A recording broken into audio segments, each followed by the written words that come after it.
এটি একটি customise order ছিল। সত্যি কথা বলতে এই ফুলটির নাম কি সেটা আমিও বলতে পারবো না। দেখতে নয়নতারার মতো হলেও এখানে কিন্তু কালার অ্যাপ্লাই করেছি কাঠগোলাপের মতো। প্রথমে একটি সাদা কালারের বেস করে নেওয়ার পরে তারপরে শুকাতে দিয়েছিলাম।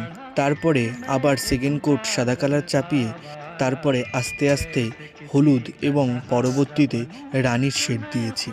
মেকিং ভিডিওটাও তুলে ধরার ইচ্ছা ছিল, কিন্তু যখন আমি করেছি তখন আর ক্যামেরা অন করে বসা হয়নি। তাই জন্য আজ কালার ভিডিওটা দেখালাম।